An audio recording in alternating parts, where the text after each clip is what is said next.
Hello students, स्वागत है आज की एक नई वीडियो में। इस वीडियो में हम लोग एक बहुत ही इम्पोर्टेंट डेरिवेशन की बात करेंगे। ये है एक क्वेश्चन है कि चुंबकीय क्षेत्र में धारावाही चालक पर बल ज्ञात कीजिए। सर, चुंबकीय क्षेत्र कैसे?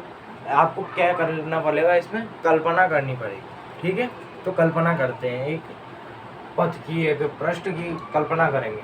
देखो, माना कोई धारावाही चालक तार। अब ये धारावाही चालक तार बोल रहा हूँ चुंबकीय क्षेत्र के अंदर, तो मैं क्या करता हूँ, एक समान चुंबकीय क्षेत्र बना देता हूँ इसको। ये क्या है? चुंबकीय क्षेत्र, यानी कि बी वेक्टर है बेटा। इसके अंदर कोई धारावाही चालक तार रखा हुआ है, तार बना देता हूँ मैं इसमें ऐसे, यहाँ तक है ना, इस तरीके से।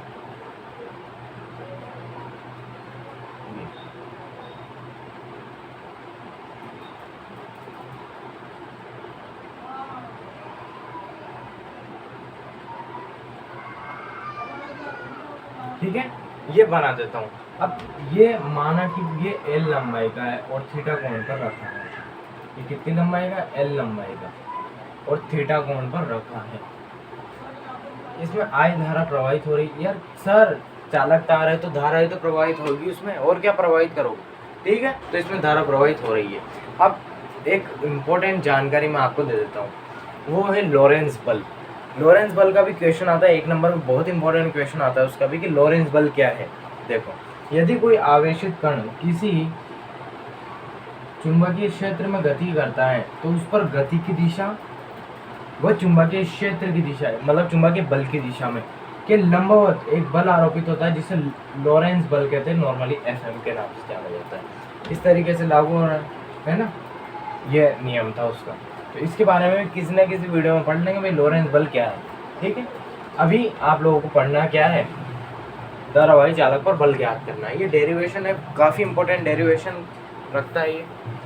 और ये क्वेश्चन आप लोगों को 2 नंबर में पूछा जाएगा। अगर डायरेक्ट सिर्फ सूत्र पूछ रहा है तो सूत्र 1 नंबर में आ जाएगा। ठीक है, अब समझते हैं इसको। तो कोई धारावाही चालक तार एक समान चुंबकीय क्षेत्र बी वेक्टर में थीटा कोण पर रखा है, जिसकी लंबाई स्मॉल एल है। तो चालक में मुक्त, यानी कि तार में मुक्त इलेक्ट्रॉनों की संख्या कितनी है? संख्या तो क्या, संख्या मायने नहीं रखती इसमें। आप लोगों को याद रखना है कि उन पर एक वेग लग रहा है। एक और थ्योरी समझते हैं, एक होती है अपवाह वेग, कि जब किसी चालक तार में क्या वह इलेक्ट्रॉन, तो उन्हें एक दिशा में क्या मिल जाता है, वेग मिल जाता है, जिसे क्या बोलेंगे, अपवाह वेग। जिसे नॉर्मली क्या किससे प्रदर्शित किया जाता है, वीडी से। ठीक है, ये क्या है हमारा अपवाह वेग, अपवाह वेग। इसने अफवाह नहीं उड़ाई इसका नॉर्मली नाम है अपवाह वेग। ठीक है, इसके बारे में अब आगे जानकारी प्राप्त करते हैं।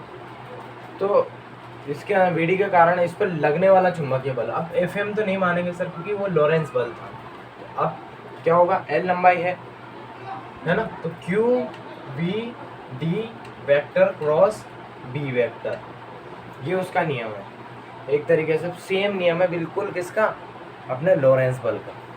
ये है क्यू, इसमें मुक्त इलेक्ट्रॉनों की संख्या जा रही है, इलेक्ट्रॉन बह रहे हैं इसमें।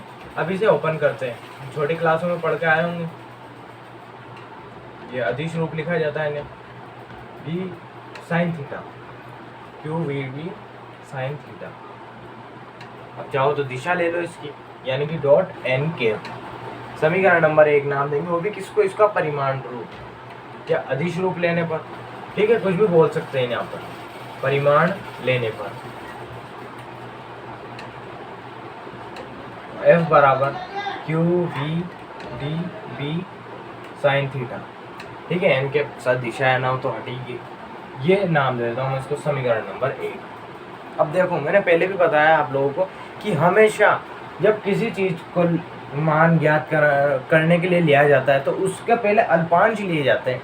आप लोगों को पहले ये पता नहीं भाई तार क्या होता है, तो बड़े तार के बारे में कैसे पढ़ोगे?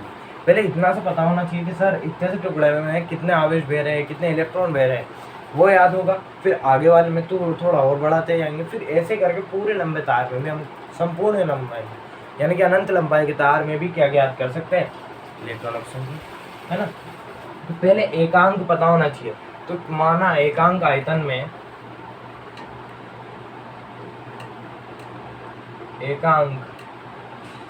में मुक्त इलेक्ट्रॉनों की संख्या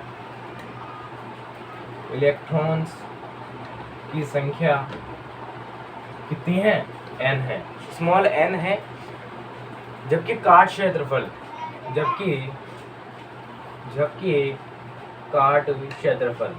कितना है बेटा इसका? a, और लंबाई कितनी है? l। तो इलेक्ट्रॉनों की संख्या कितनी होगी? तो मुक्त इलेक्ट्रॉनों की संख्या, ये मुक्ति तो है, इलेक्ट्रॉन्स की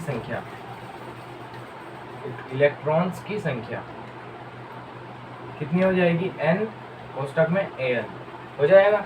अब क्या करूँगा सर? q का मान निकालो ना। मुक्त आवेश का सूत्र क्या होता है? छोटे क्वेश्चनों में आता है कि q बराबर ne। ठीक है, छोटी क्लासों में पढ़ गया है।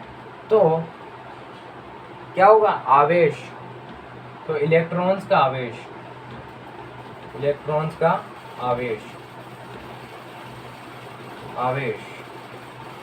यानी कि q बराबर n। सर e की बात करते हैं अपन हमेशा, e की बात कर रहे हैं, तो n का मान रखो सर। इलेक्ट्रॉनों की संख्या ये है, तो पूरी क्या हो जाएगी? ये NaL और लास्ट में e। ठीक है, हो जाएगा। इसको समीकरण नंबर में दो नाम दे दूंगा, है ना? 2 नाम दे देते हैं इसको। अब समीकरण 1 में मान रख देंगे। समीकरण 1 में मान रखने पर सर रख दो ना, किसका मान? q का मान रख दो सर, इसमें बराबर रख दो NaLe। ठीक है, v/d sin थीटा। अब एक शर्त होती है कि i का मान, चूंकि मैं जानता हूँ कि i का मान कितना होता है, सिर्फ आप लोगों को l छोड़ना होता है। ठीक है, तो वो होता है NeAVD। ये पूरा मान क्या होता है? i। तो इसमें रख दो सर i का मान, तो F बराबर i क्या निकल गया? NeAVD। तो i बचा, सॉरी l बचा और b बचा, तो क्या हो जाएगा? ILB sine theta. सर ये तो ऐसी कैसी कंडीशन लग रही है, तो इसको वैसा का वैसा बना दो ना सर क्रॉस में। तो F बराबर I कोष्टक में L क्रॉस B, यानी कि L vector plus B vector, क्या आपको क्या हो जाएगा? Answer IL cross B। ठीक है, तो ये बहुत ही इंपॉर्टेंट डेरिवेशन है आपके लिए। और ये बल ज्ञात हो गया आपका, चुंबकीय क्षेत्र धारा पर बल ज्ञात कीजिए। ये बल ज्ञात हो गया, कुछ नहीं करना, ओनली कल्पना करना रहता है। क्वेश्चन को आराम से समझने की कोशिश क्या करें आप लोग। देखो, चुंबकीय क्षेत्र में धारावाही चालक, अब चुंबकीय क्षेत्र है उसमें धारावाही चालक, सर तार ही तो होगा वो। अरे नॉर्मली बिजली के तार होते हैं हमारे, वो वाले तार ले लिया बस।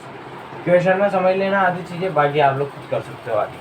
ठीक है, तो थैंक्स फॉर वाचिंग, और अगली वीडियोस में मैं सोच रहा हूँ कि कुछ क्वेश्चंस भी करवाए जाए। ठीक है, थैंक फॉर वाचिंग।